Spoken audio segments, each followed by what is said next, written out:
Hello guys, and today we continue our favorite series when we learn more about the geography of the Russian Federation based on the locations of destructions and explosions on their military objects.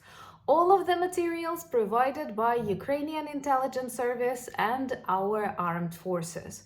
And today we will travel really far away, actually not to Russia itself, but to the Northern Ossetia. And an important reminder, yes, Russia is just one of 22 national republics now imprisoned inside the Russian Federation. Northern Ossetia is almost 1,000 kilometers away from the border with Ukraine, and tonight we have targeted an airfield there, an evil military airfield from which Russian tools and Russian MiGs often go to shell Ukraine. Not anymore. Let me tell you more from an ordinary Ukrainian perspective. My name is Anna and I vlog daily from Ukraine since the start of the brutal Russian invasion. So if you're new to the channel, you support Ukraine, please subscribe and help us fight against Russian propaganda and fake news. And my longtime friends, check your subscription status and hit notification button. One of the greatest inventions in this war is definitely Ukrainian drones. They have changed a lot and they have backed us up in times when we did not have any aid or any signs of aid coming. Hopefully, during the next weeks and months, there will be more destructions on Russian military objects with the help of long-range missiles, with the help of F-16s and many more aircraft and ammunition coming to Ukraine, but even our drones are capable of achieving a lot. And for example, today, this is a beautiful message sent to the Russian army when a number of Ukrainian drones reached really deep inside the Russian Federation, not actually to the Russian territory, but to the territory of the Northern Ossetia that they use as another military base. And from Northern Ossetia airfield, they send MiGs and they send tools to bomb Ukraine. Every Ukrainian knows the name of this evil Russian aircraft. Typically, we receive air raid alerts, and in every air raid alert message, we often have the information what's the reason for this alert.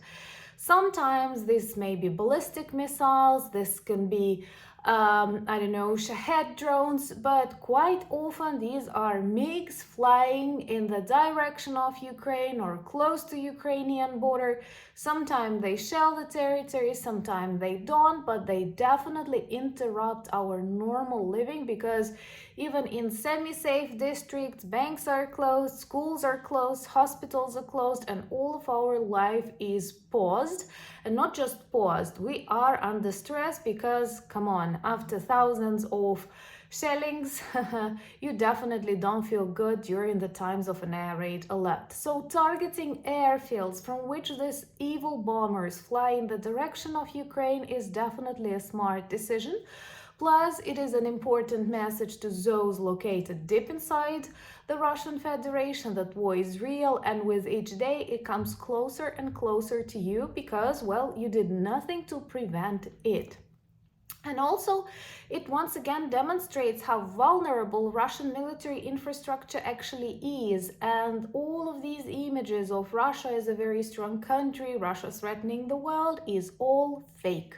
Believe me, if at the very start of the full-scale invasion, all the global leaders were decisive enough to supply Ukraine with everything that we need, I'm sure this war could have ended back in 2022. But anyway, we continue, we grow stronger, we are united despite all the Russian provocations, and hopefully sometime soon we will see the collapse of the Kremlin. Remember to subscribe if you're new to the channel to witness that together with our beautiful community, and also it's the easiest but extremely effective way to demonstrate your solidarity with Ukraine and all the democratic countries. And also to learn more about Russian geography based on the explosions and destructions of their military objects. Once again, it all happened in the Northern Ossetia. Northern Ossetia is close to Chechnya, which fought for independence, and actually a very vivid symptom that Russia cannot be democratic was the First and the Second Chechen War, which were very brutal. And actually, Russia lost the First Chechen War and then returned with genocide, with lots of war crimes. And of course, the main tactics that works for Russia is these meat storms that they use. They have millions of people they are ready to sacrifice, and that's the only way how they take over territories or things. And actually, I'm very angry when I find comments of people saying like, oh, but you can never outnumber Russia, so maybe time to give up. Well, first of all, giving up is illogical when you're stronger and smarter. Second, it's deadly, because if you look at what happens on the temporarily occupied territories, this is pure genocide, pure evil, and pure tragedy. So of course no one is going to accept that, because this is a death sentence for all adequate democracy-loving Ukrainians. And also, it cannot be like that any country that simply has a larger population can come, for example, to your small country and take it over.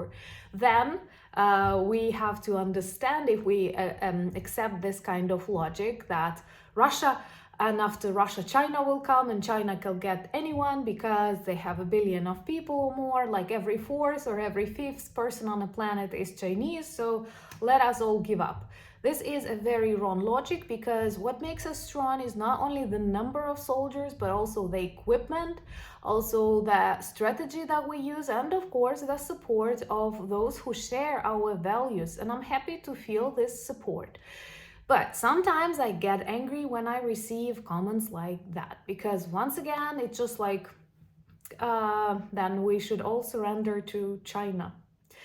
Let me know what do you think about that, and what is the best way to win over a big but crazy country. And Russia is just like a big bully, you know, back in school times, bullies can be big. They can be big, but this does not mean they are strong. And I know you share my opinion, and please remember to join me on Instagram. I share a lot of my everyday Ukrainian life there. And for example, today I was in the forest collecting wild strawberries. There are lots of them. My region where I come from is a very forest region. Lots of mosquito bites on me, but who counts them when you can actually enjoy tasty, extremely aromatic wild strawberry. The link to my Instagram is in the description of this video and also on the main channel page.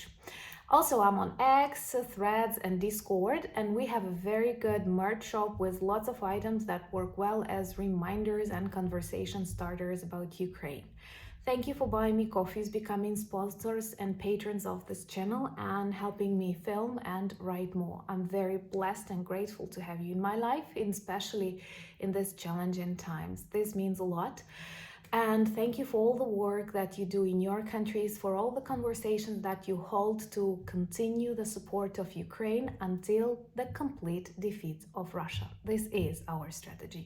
Slava Ukraini!